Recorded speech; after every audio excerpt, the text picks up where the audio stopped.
मार्च 2024, विषय हिंदी, हिंदी मीडियम का paper solution करेंगे। बोर्ड का पेपर है, विभाग ए गद्य विभाग। और यहाँ पर निम्नलिखित प्रश्नों के उत्तर सही विकल्प चुनकर लिखिए। पहला है, किसकी मूर्ति 2 फुट ऊंची थी? तो ए लेखक, बी नेताजी, सी विद्यार्थी की और डी पानवाले की। तो नेताजी की विभाग ऑप्शन बी इसका आंसर आता है। दूसरा है, पुत्र वधू किसे छोड़कर जाना नहीं चाहती थी? Option A Bhagat, option E पति, ऑप्शन सी परिवार, ऑप्शन डी देवर।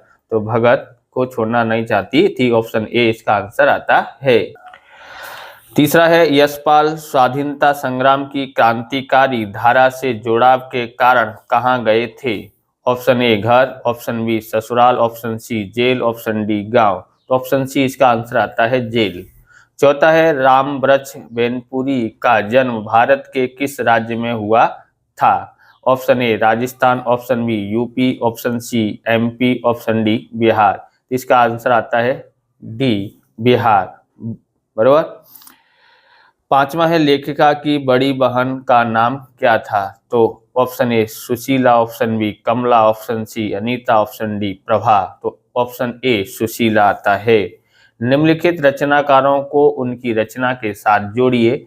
रचनाकार और रचना दिए हैं। छठा है, मनु भंडारी एक कहानी यही भी। सातवां है, यतीन्द्र मिश्र। तो आएगा नौबत खाने में इबादत। आठवां है, यशपाल, इसका आता है लखनवी अंदाज। नौवां है, स्वयं प्रकाश। तो इसका आंसर आता है नेताजी का चश्मा। 10वां है, रामवृक्ष बेनपुरी। तो इसका आता है बाण गोविंद भगत। ओके, अब देखते हैं निम्नलिखित प्रश्नों के उत्तर एक एक वाक्य में लिखिए। 11वां है, बिस्मिल्लाह खान का बचपन का नाम क्या था? तो अमीरुद्दीन यहाँ पर ही दिया था इसका जवाब। ओके। 12वां है, नवाब साहेब ने खीरों के सिर को किससे काटा था? तो चाकू से काटा था। तो अगला है, ये देखेंगे आप लिख लेना, ये बड़ा प्रश्न उत्तर है, आप लिखे होंगे आराम से। ओके, अब हम देखते हैं, ये दिए गए हैं बड़े क्वेश्चन और ये दिए हैं संदर्भ व्याख्याएं दीजिए। तो गद्य विभाग में देखते हैं, पद्य विभाग दिया है, निम्नलिखित प्रश्नों के उत्तर सही विकल्प चुनकर लिखिए। 19वां है, परशुराम के क्रोध का कारण क्या था?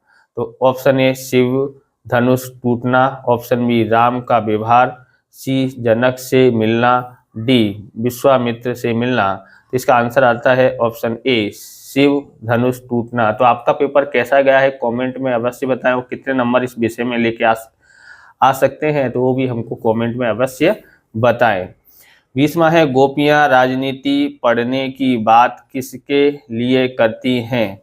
ए उद्धव, बी कृष्ण, सी बलराम, डी सुदामा। तो इसका आंसर आता है बी कृष्ण। 21वां है, प्रोई किसके भीतर रहता था? तो जल के भीतर रहता था। और ये जल दिया है बिल, मान और गुफा। 22वां है, सूरदास जी ने अबला किसे कहा? उद्धव को, गोपियों को, बलराम को या यमुना को? तो बी आंसर आता है गोपियों को। 23वां है, भृगुसुत किसके लिए कहा गया है? राम के लिए, कृष्ण के लिए, परशुराम के लिए कि लक्ष्मण के लिए? तो ऑप्शन सी इसका आंसर आता है परशुराम के लिए। दिया है कोष्टक में दिए गए विकल्पों में से उचित विकल्प चुनकर रिक्त स्थानों की पूर्ति कीजिए। 24वां है, कवि ने खाली जगह बड़ भागी कहा? उद्धव, कृष्ण, गोपी। तो उद्धव आता है।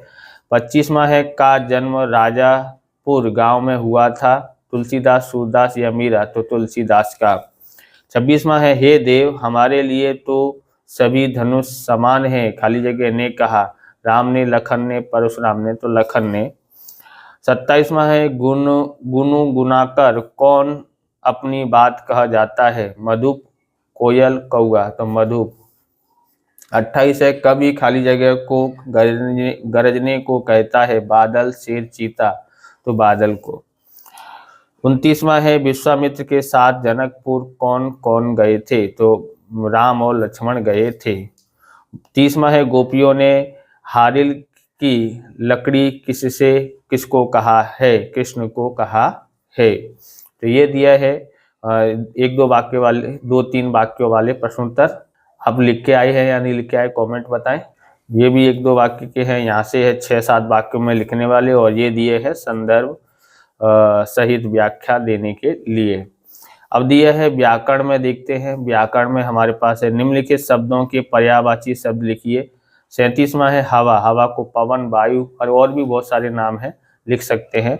38वां है आसमान, आकाश, गगन। फिर है निम्नलिखित सामाजिक शब्दों का विग्रह करके समास का नाम लिखिए। 39वां है राजा रानी, राजा और रानी यानी द्वंद्व समास है। 40वां है त्रिभुवन यानी 3 भुवन का समाहार, तीन भुवन का समाहार यानी द्विगु समास है। फिर देखते हैं निम्नलिखित शब्द समूह के लिए एक शब्द लिखिए। जो पढ़ा लिखा ना हो, अनपढ़। जिसकी पत्नी मर गई हो, पुरुष, तो यानी विधुर। निम्नलिखित वाक्यों में से निपात ढूंढकर लिखिए। 43वां मैं तो रात भर पढ़ता हूँ, तो आता है।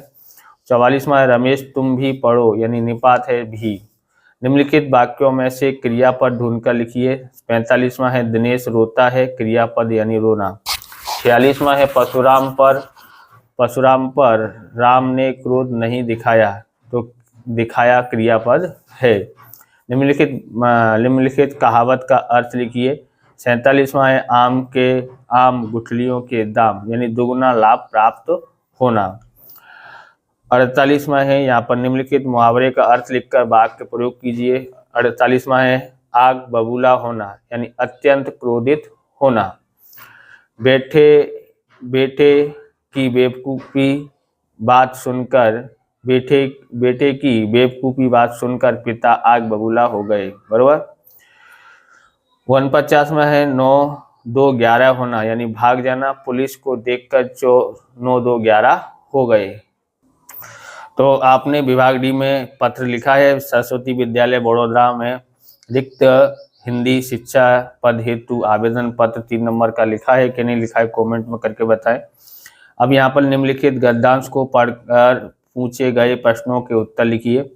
यहाँ पर दिया महाराष्ट्रीय महिलाओं की तरह धोती लपेट कक्ष बांधे दुलारी दनादन दंड लगाती जा रही थी। उसके शरीर से टप टप कर गिरी बूंदों से भूमि पर पसीने का पुतला बन गया था। कसरत समाप्त करके उसने चारखाने के अंगोछे से अपना बदन पोंछा। बंधा हुआ जूड़ा खोलकर सिर पर पसीना सुखाया और आदम कद आईने के सामने खड़ी होकर पहलवानों की तरह गर्व से अपने भुजदंडों पर मुग्ध दृष्टि फेरते हुए प्याज के टुकड़े और हरी मिर्च के साथ उसने कटोरी से भिगे हुए चने चबाने का आरंभ किए। 51वां क्वेश्चन है दुलारी दंड कैसे लगाती थी। यहाँ पर लिखा है बराबर, कच्छ बांधे दुलारी दनादन दंड लगाती थी। तो दुलारी दंड कैसे लगाती थी, दनादन दंड लगाती थी। शरीर से लपेट कर गिरी बूंदे शरीर से टपक कर गिरी बूंदों से भूमि पर क्या बन गया था। तो भूमि पर क्या बन गया था, तो भूमि पर जो बूंदें गिरी थी ना, शरीर पर टपक कर गिरी बूंदें भूमि पर क्या बनाया था, पुतला बन गया था। ओके, कसरत समाप्त करके उसने कैसे अंगोछे से बदन पहुंचा।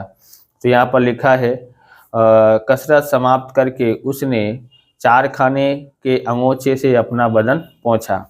54वां है उपर्युक्त गद्यांश का शीर्षक लिखिए। आप बताएं आपने कौन सा शीर्षक लिखा है, कमेंट में हम उसको बताएंगे कि ये सही है या गलत लिखा है, ये सस्पेंस रखते हैं। 55वां क्वेश्चन है विषय निम्नलिखित विषयों में से किसी एक विषय पर 250 शब्दों में निबंध लिखिए। मेरा प्रिय खेल, वैश्विक युद्ध का प्रभाव, प्रदूषण एक विकट समस्या है, विज्ञान वरदान या अभिशाप है। आपने इनमें से कौन सा निबंध लिखा है, कमेंट में अवश्य बताएं। इस तरह से ये वीडियो पूरा होता है। अगर आपको हमारा वीडियो अच्छा लगे तो लाइक करें, शेयर करें, कमेंट करें। चैनल पर नए चैनल को सब्सक्राइब करें। मिलते हैं नेक्स्ट वीडियो में। जय हिंद, जय भारत, वंदे मातरम।